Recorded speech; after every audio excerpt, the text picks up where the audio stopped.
NFL. This one, I mean, at the beginning of the season, actually, I mean, wasn't interesting, but we got New York, we got Tom Brady, we have storylines. Now I think it's just going to be boring. But Tampa Bay traveling up to New York, line opened at -8.5 to Tampa Bay. Looks like it's at 10.5 now. They got the hook. 65% of the bets, 65% of the money coming in on the Bucs. Over under sits at about 46 right now. Tipton, tell me the Giants cover the spread. I will tell you. I'm gonna give you some angles to hopefully Angles. There we go. help you see it here. TB12 is rolling here, right? He's been doubted. Now he's just crushing it again, waxing Rodgers, right? Giving Gruden a little bit of a beat down and kind of a little nostalgic game between Tampa Bay and Gruden there.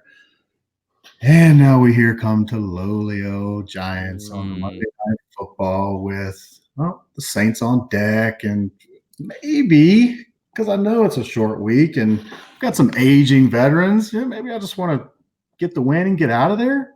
Possibly, I can see that happening. Laying double digits is never easy.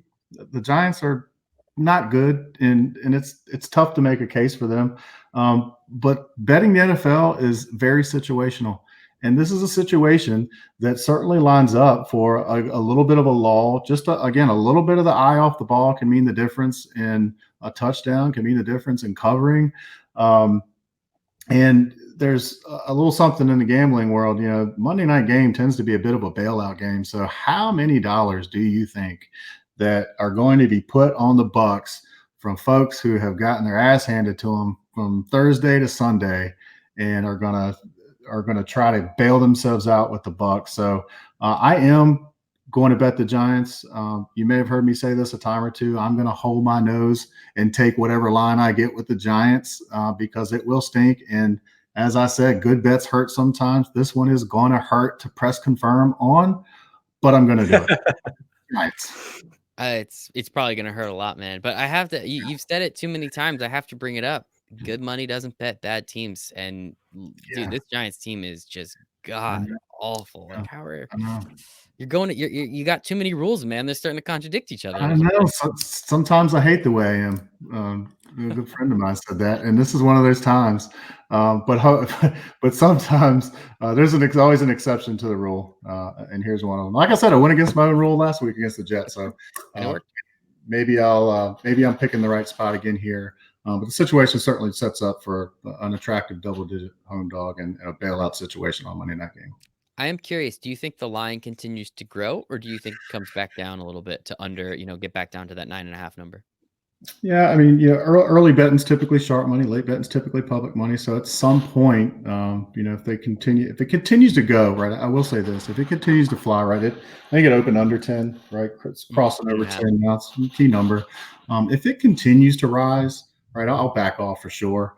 But if it sticks right here and doesn't go any further, maybe a half a point, even dips back down, I'll feel certainly confident enough to play it. I certainly wouldn't play it, with any gravity in terms of dollars, but that is a good point. If it continues to rise, that's going to take me off the Giants. But if it sticks here and even falls back, I'll feel more confident for sure. I like that. Sia, what do you got? You taking the Giants? You tailing Tipton? So I should take the Giants, but I'll tell you, it's funny. Actually, before I get to this, I noticed that my guy Aldo just came into the comments with some random question about the Seahawks. I actually, he's a guy I know. I actually promised him I would say this on his behalf. So real quick, this is super quick. So last year, I won. I was in 4 fantasy football leagues. I won 3 of them. The fourth one, there's a point to this other than, self-indulgence. Yep. The fourth one, Aldo beat me in the championship. And I didn't think he was any good at fantasy football. Mm-hmm. And by the way, as of 3 days ago, I didn't really either, except for the fact, this is a backhanded compliment, Aldo, except for the fact that I played him last week and he completely whipped my ass. And so he texted me and I promised him I would mention him if he watched the show. So Aldo, you got the best of me. Now that's twice in a row. So you are the king right now. Hats off to you. So speaking of suckers, you see that, Aldo? Speaking of suckers, I'm going to recommend the most suckerish bet. So we've been doing the handicapping thing. Like Tipton's been doing it way longer than we have, Michael, of course. But, I've been in the game for like quite some time. And there's always that guy that's like, hey, man, I got the most awesome parlay for you. I'm going to kill it this week. It's a 3-gamer. I'm going to do this. That guy eventually, after he loses, 30, 40, 50 deposits over, a few years time, he actually graduates to, I'm going to tease these 2 games. I'm going to manipulate the line. I'm going to tease these 2 games. And if you're teasing and you're parlaying, like you're a sucker, you are a bookmaker's dream. I think we all know that. I mean, for those of you watching, if that's what you're doing, you're not winning long term. One thing I will say, except soccer, I found out it's really easy to bet soccer. You just take whoever's heavily favored and add all those points together. But I'm sorry. That actually makes sense in a low variance sport like soccer. That makes sense in terms of scoring. So anyway, you have the T scenario that you don't want to do, but look at these 2 NFC East games. Like, how could I possibly resist knowing and fully acknowledging it's a sucker bet? A 6-point tease or a 6.5-point tease with the Eagles tease down to 1.5. And the Buccaneers tease down to 4.5 or 4 or 3.5 if you want to get frisky on a 7-point tease.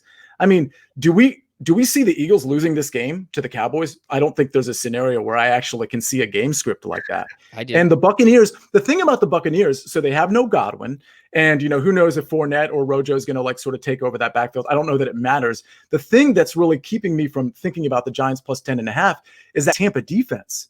The defensive line and the back end, the secondary and the linebackers, like they're all playing really well. It's not something that's really talked about because everybody wants to talk about Brady, but this defense was pretty good last year too. And they're young and they're growing up. And if I'm a defensive back or Ndamukong Suh or a lineman on this team, and I know I get to play the Giants on national television, I am bawling out because I'm so tired of hearing everybody talk about Tom Brady instead of us. So I think it's going to be like a feasting type atmosphere for that defense. And that's why I'm like, yeah, I'll go ahead and give the 10.5 points, but I'll also take the sucker bet and see if I can get the Sunday night, Monday night football thing going for a giant tease.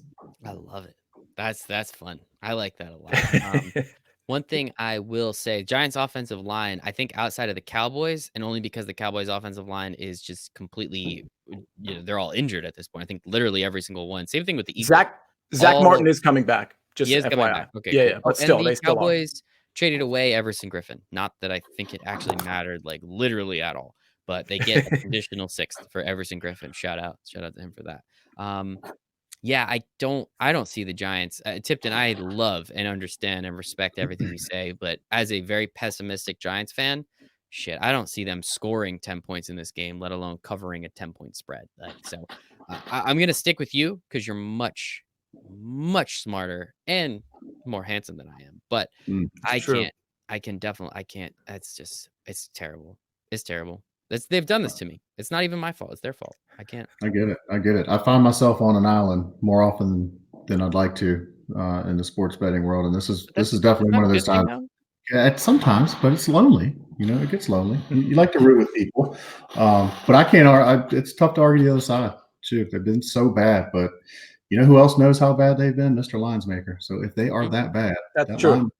That line would be moving. So they are pretty smart as well. I'm sure they're handsome too. But again, we'll see. We'll see how this line moves. If it hangs there at 11 and goes down, I'll be on the Giants for sure. If it keeps rising, that'll certainly change my position. I like it. We'll see what happens there. We have Rich Masana in here wondering what the prop is going to be for Danny Dimes turnovers. Probably going to be at 2.5.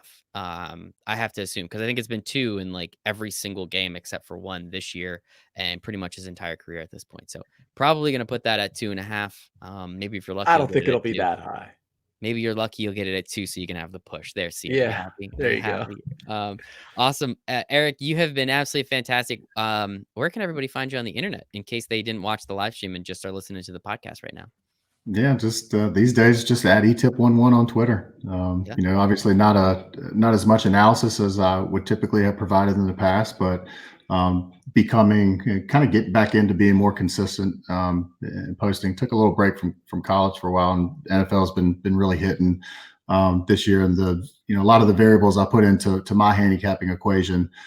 Sometimes you take it on the chin week after week. But to the earlier point, right? You have a process, and it's kind of a blackjack strategy, man. You play one way, and that's the way you play. And so this year, things are feeling good and in a groove. So at etip11 on Twitter.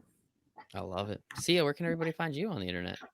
You can find me in Discord as always, in the NFL room and in the golf room, among others. But yeah, at Sia Nejad, SIANEJAD. And you can find all of this for anybody that's listening that hasn't heard us the first time on our YouTube channel or at Win Daily Sports on Twitter and various other outlets. Yes. I usually say the podcast, but Sia wants everybody to see him. So yes, he always usually sends people to YouTube. I send people to the podcast. It's like this whole thing. At least we're sending everybody to the right places. I didn't know why I defaulted to that. Yeah, And this is like a couch session where you're like telling me like what my like issues are. It's pure vanity. Sia, you knew what your issues were, bud. Like, no, I don't think I did. I just got to check my hair real quick. Your hair looks great. Don't worry. Awesome. Eric, this has been absolutely fantastic. Sincerely appreciate having you on. Hope to have you on again very soon in the future. You were absolutely fantastic. One last thing, Philly Mombi. I asked for the podcast and he just sent @ Luca Tiger LeBron, all one word. So I don't know if we're supposed to follow that or if that's the name of the podcast. If it is, it's definitely different, and I don't mind it. He said they talk about sports cards. I hate Philadelphia, but I do respect people, and it seems like he has a sports card podcast. So, hey, send me over the link. Send Sia the link. Maybe we could throw it in the show notes for you. You can find me at Michael Raziel1. You can find us at Win Daily Sports. One more time for the people in the back, windailysports.com/chat. 7 free days in the expert chat if you want. Win Daily Sports betting membership. We put up all our plays about an hour before the game. So as Eric was saying, sometimes you like to see and wait and see what everyone else is doing because sometimes you can pick the suckers that way. That is what Capper Steve does. And Capper Steve has been rocking a couple 20-unit weekends. And his units, when he wins 20 of them, he could put a down payment on a house. So I just want to kind of put that out there in the world and understand what he's doing with that. Make sure, again, windailysports.com/chat. Come talk to us. For ETIP11, our illustrious, esteemed guest, for Sia, for myself, for the rest of the Win Daily Sports family, we all hope you make it a very profitable week 8 of the NFL.